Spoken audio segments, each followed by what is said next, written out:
Assalamualaikum warahmatullahi wabarakatuh. Alhamdulillahilladzi faddalana ala katsirin min ibadihil mu'minin. Assalatu wassalamu ala samsil mursalin wa qamarin nabiyyin wa sidratil muntahal arifin Sayyidina wa maulana Muhammadin wa ala alihi wa sahbihi ajma'in. Amma ba'du, ilahi anta maksudi wa ridhoka matlubi, a'tini mahabbataka wa marifataka wa a'tini ma'aka abada. Saudaraku kaum muslimin rahimakumullah, puji syukur patut sekali kita ucapkan kepada Allah atas nikmatnya dengan ucapan alhamdulillahirabbil alamin. Alhamdulillahilladzi faddala ala katsirin min ibadil mu'minin. Di mana pada kesempatan ini kita semuanya masih diberikan kesempatan, kenikmatan oleh Allah Subhanahu wa taala. Kedua kalinya sholawat beserta salam Allah semoga Allah melimpahkan kepada baginda Rasul Muhammadin sallallahu alaihi wasallam. Saudaraku kaum muslimin rahimakumullah, pernah suatu ketika baginda Rasulullah Muhammadin sallallahu alaihi wasallam itu mendatangi rumah putrinya, yaitu Sayyidatu Fatimah Zahra, yaitu Fatimah, di mana di situ ada Hasan Husain yang posisi masih kecil, menangis, meronta-ronta. Di situ Rasul menghampiri Fatimah sambil bertanya, "Wahai putriku Fatimah, kenapa nak Hasan Husain ini menangis?" Dari situ Fatimah malu mau menjawab. Tidak menjawab pun karena ditanya sama ayahnya, kemudian juga ayah termasuk Rasul utusan Allah. Dengan keterpaksaan Fatimah menjawab, "Wahai ayahku, mohon maaf. Hasan Husain, keluarga kita, keluarga Ali, itu 3 hari ini belum makan." Jadi Fatimah dengan keluarganya, dengan 2 putranya Hasan Husain dan suaminya Sayyidina Ali itu belum makan selama 3 hari. Kemudian apa kata Rasul? "Wahai putriku, kamu masih cuma 3 hari nak." Kata Rasul, "Kamu masih cuma 3 hari. Ayahmu ini 7 hari ini belum makan." Subhanallah. Putrinya mengatakan, putrinya 3 hari belum makan itu saja. Itu seolah-olah Fatimah sudah menyamakan diri dengan Rasulullah. Ternyata Rasulullah 7 hari belum makan. Apa kata Rasul? "Wahai putriku, bisa bersabarlah nak. Innallaha ma'as-sabirin." Sesungguhnya Allah itu bersama orang sabar. Andaikan ayahmu ini nak minta makan kepada Allah hari ini,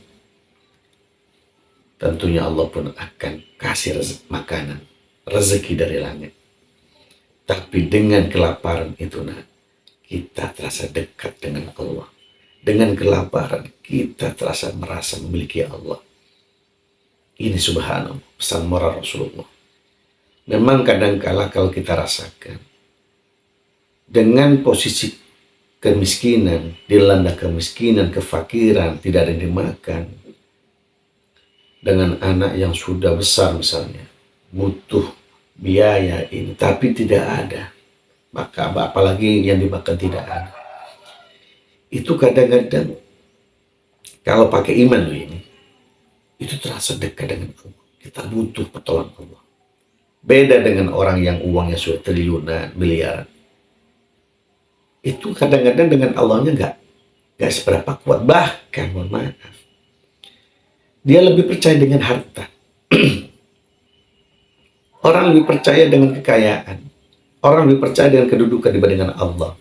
Maka jangan heran kalau ada banyak pejabat yang korupsi, berbohong ke sana kemari. Kenapa? Karena di hatinya tidak mengenal Allah. Dia lebih percaya, dia menuhankan jabatan, dia menuhankan kedudukan, dia menuhankan kekayaan. Sehingga apa? Kesombongan, kecongkakan, bajunya Allah dipakai. Ini. Jadi orang kaya punya kedudukan, punya jabatan, kalau tidak punya iman, pasti dia tidak akan menyentuh Allah sebagai Tuhannya. Kenapa? Dia di zona aman secara materi ada. Bisa makan enak, bisa makan, tidur di hotel, di hotel bintang 5 atau bintang berapa, atau bintang 7 misalnya. Tinggal menunjuk saja, datang makanan, tinggal menunjuk, apapun bisa. Makanya banyak orang-orang yang kaya, orang yang punya intelektual tapi tidak beriman, rata-rata dia tidak percaya Allah. Sehingga karena dia tidak percaya sama Allah, maka dia menghalalkan segala cara bagaimana dalam kehidupannya itu bersama kekayaan, bersama kedudukan. Dia menuhankan kekayaan, dia menuhankan kedudukan, dia menuhankan kekuasaan. Akhirnya apa yang terjadi? Dia suka berbohong. Hidupnya berbohong. Kenapa dia berbohong? Karena dia bertuhan kepada bohongan. Ini Rasul mendidik kepada putrinya, wahai putriku, bersabarlah nak, sesungguhnya Allah bersama orang sabar. Artinya dengan kelaparan, dengan membawa iman, dia merasa punya Allah dan terasa dekat dengan Allah.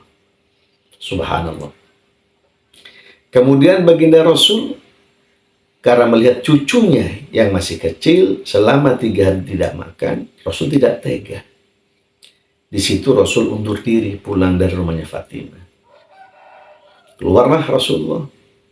Rasul mencoba berikhtiar ke utara, ke selatan, ke timur, ke barat, sampai air keringatnya bercucuran karena jalan kaki mencari pekerjaan. Apa yang terjadi? Rasul tidak mendapatkan pekerjaan. Karena capeknya, di situ Rasul berteduh, duduk di samping sumur. Karena merasa capek, tiba-tiba ada saudagar membawa onta, entah itu dari Syria atau dari Syam atau dari Yaman. Di situ berhenti.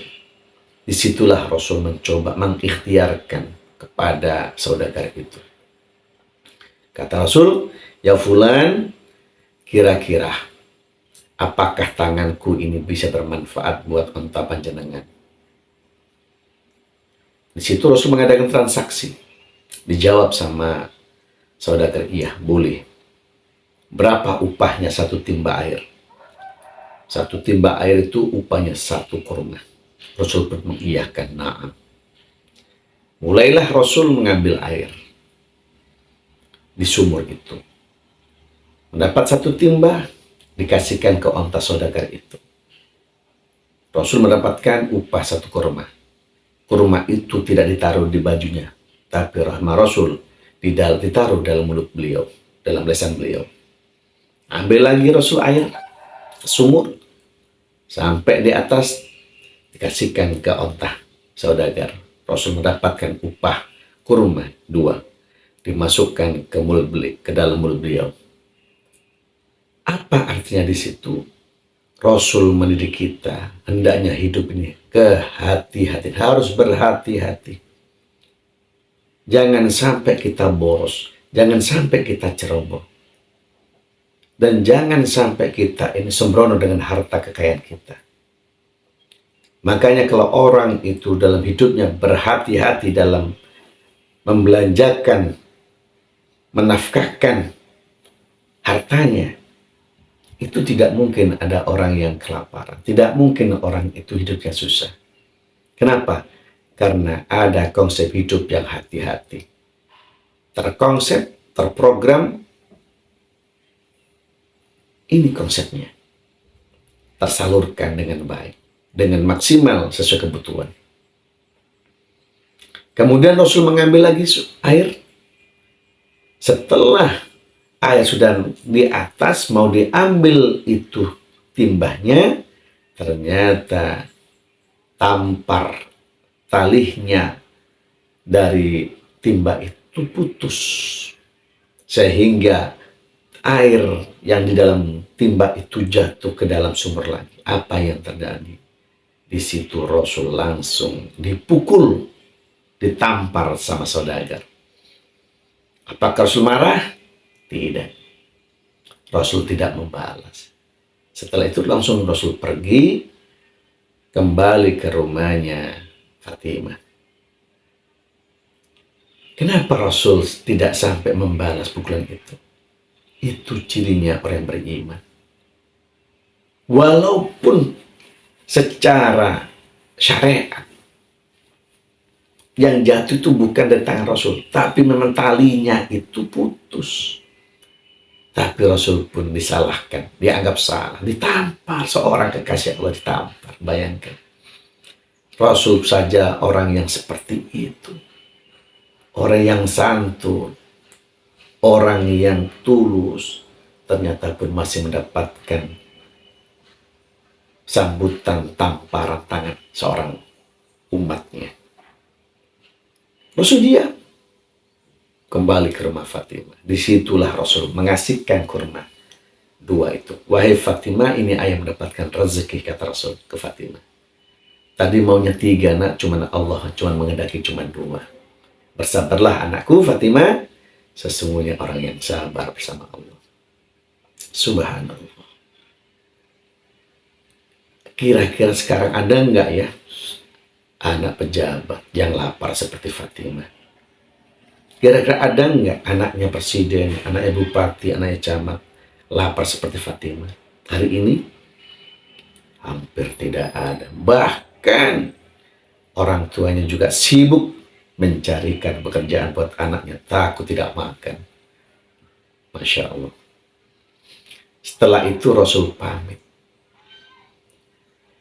Setelah pamit, Rasul nyampe di rumah beliau sholat 2 rakaat. Setelah itu beliau berdoa, Allahumma hati qaumi ya Allah, fa innahum la ya'lam. Ya Allah, berikan petunjuk kepada umatku, karena sesungguhnya umatku tidak tahu aku. Andaikan tahu aku ya Allah, tidak mungkin dia akan memukulku.